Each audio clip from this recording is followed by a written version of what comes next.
Welcome to English Level 1 course for beginners. In this lesson, we will learn how to convert present continuous tense into passive voice. इस lesson में हम present continuous tense को passive voice में तब्दील करने के बारे में पढ़ेंगे। उससे पहले मैं आपको जनरल रूल्स के बारे में रिमाइंड करवाता चलूं कि पैसिव वॉइस में तब्दील करते वक्त हमेशा सब्जेक्ट और ऑब्जेक्ट को आपस में इंटरचेंज किया जाता है, यानी एक्टिव का सब्जेक्ट जो है वो पैसिव वॉइस के ऑब्जेक्ट में चेंज होगा और एक्टिव वॉइस का ऑब्जेक्ट पैसिव वॉइस के सब्जेक्ट में चेंज किया जाएगा। पैसिव वॉइस में वर्ब की थर्ड फॉर्म यानी past participle form of verb इस्तेमाल होती है। इसके अलावा ऑब्जेक्ट से पैसिव वॉइस में ऑब्जेक्ट से पहले बाय का इस्तेमाल किया जाता है और प्रेजेंट कंटिन्यूअस टेंस में हम इज बीइंग, आर बीइंग या एम बीइंग को एज अ हेल्पिंग वर्ब इस्तेमाल करेंगे। तो आइए सेंटेंसेस को स्टडी करते हैं। Sentence number 1, I am driving the car. मैं कार चला रहा हूं। आई सब्जेक्ट है, एम हेल्पिंग वर्ब, ड्राइव के साथ आईएनजी का इस्तेमाल है, ड्राइविंग। द कार जो है वो ऑब्जेक्ट है। अब हम इसे पैसिव वॉइस में तब्दील करेंगे। The car is being driven by me. Car मुझसे चलाई जा रही है।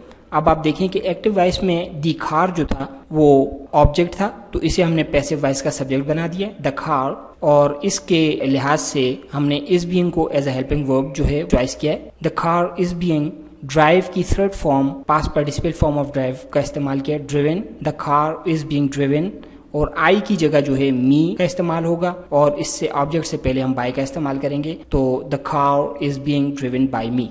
Sentence number 2, he is writing a letter. वो खत लिख रहा है। A letter is being written by him. खत उससे लिखा जा रहा है। अब आप देखें कि अ लेटर जो था वो ऑब्जेक्ट था एक्टिव वॉइस में, तो इसे हमने पैसिव वॉइस का सब्जेक्ट के तौर पे लिया है। ये अब सिंगुलर नाउन है, तो इसके साथ हमने इज बीइंग को एज अ हेल्पिंग वर्ब इस्तेमाल किया है। फिर राइट की थर्ड फॉर्म रिटन जो है इस्तेमाल किए और ही को चेंज कर दिया हिम में, और उससे पहले बाय का इस्तेमाल किया है। A letter is being written by him, full stop. Sentence number 3, she is making tea. वो चाय बना रही है। शी सब्जेक्ट है, is helping verb, making verb first form के साथ आईएनजी का इस्तेमाल है, और टी जो है ये ऑब्जेक्ट है। तो इसे हम पैसिव वॉइस में जब तब्दील करेंगे तो टी जो है एज अ सब्जेक्ट इस्तेमाल होगा। टी इज बीइंग, मेक की third form made, T is being made. She को जो है वो हर में चेंज कर देंगे, उससे पहले बाय का इस्तेमाल करेंगे। Tea is being made by her, चाय उससे बनाई जा रही है। Sentence number 4, you are not washing clothes. तुम कपड़े नहीं धो रहे हो। ये नेगेटिव सेंटेंस है। आर नॉट जो है उसको हमने कॉन्ट्रैक्ट फॉर्म इसकी इस्तेमाल की है, आरंट। इसको हम अगले लेवल में यानी लेवल 2 में इसको स्टडी करेंगे। तो आर नॉट जो है ये एज ए हेल्पिंग वर्ब इस्तेमाल हुआ है एक्टिव वॉइस में, तो इसे हम पैसिव वॉइस में जब इस्तेमाल करेंगे, क्लॉज यानी जो ऑब्जेक्ट था एक्टिव वॉइस का उसे हमने सब्जेक्ट के तौर पर इस्तेमाल किया। ये प्लूरल है, तो इसके साथ आर नॉट बीइंग को एज अ हेल्पिंग वर्ब इस्तेमाल करेंगे। Clothes are not being, wash की third form past participle form जो है वॉश्ड है। Clothes are not being washed, और यू जो है वो यू में ही चेंज होगा और उससे पहले बाय का इस्तेमाल करेंगे। Clothes are not being washed by you, कपड़े तुमसे नहीं धोए जा रहे हैं। Sentence number 5, they are not reading books. वो किताबें नहीं पढ़ रहे हैं। Books are not being read by them, किताबें उनसे नहीं पढ़ी जा रही हैं। अब जो है बुक्स जो था वो ऑब्जेक्ट था एक्टिव वॉइस में, तो उसे हमने पैसिव वॉइस में एज अ सब्जेक्ट इस्तेमाल किया बुक्स, और उसके साथ आर नॉट बीइंग को एज अ हेल्पिंग वर्ब इस्तेमाल किया नेगेटिव सेंटेंसेस के लिए। और रीड की third form past participle form of read का इस्तेमाल किया रेड। स्पेलिंग इसकी उसी तरह ही है, लेकिन प्रोनाउंसिएशन जो है वो रेड है।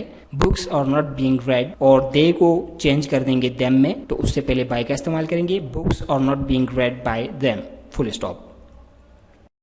Sentence number 6, are you buying a book. क्या तुम किताब खरीद रहे हो। ये इंट्रोगेटिव सेंटेंस है, आखिर में हमने साइन ऑफ इंट्रोगेशन का इस्तेमाल किया है। तो इसे जब हम पैसिव वॉइस में चेंज करेंगे तो अ बुक जो है वो ऑब्जेक्ट था एक्टिव वॉइस का, इसे एज अ सब्जेक्ट इस्तेमाल किया है। अ बुक, इससे पहले इज का इस्तेमाल करेंगे क्योंकि ये इंट्रोगेटिव सेंटेंस है, और अ बुक जो है ये सिंगुलर है, तो इससे पहले इज आएगा। इज अ बुक, बीइंग का इस्तेमाल सब्जेक्ट के बाद होगा। Is a book being, buy की third form past participle form bought है। Is a book being bought, और यू को यू में ही चेंज करेंगे और उससे पहले बाय का इस्तेमाल करेंगे। Is a book being bought by you, और आखिर में sign of interrogation. Sentence number 7, is she seeing clothes. क्या वो कपड़े सी रही है, और आखिर में sign of interrogation. Passive voice में से चेंज करेंगे। क्लॉज जो था वो ऑब्जेक्ट था, इधर हमने इसे एज ए सब्जेक्ट इस्तेमाल किया है। क्लॉज ये प्लूरल है, इससे पहले आर का इस्तेमाल होगा, आर क्लॉज बीइंग स्यूड, स्यू की third form past participle form sued है, और शी जो है वो हर में चेंज हो जाएगा और उससे पहले बाय का इस्तेमाल करेंगे, are clothes being sewed by her, और आखिर में साइन ऑफ इंट्रोगेशन, क्या कपड़े उससे सिए जा रहे हैं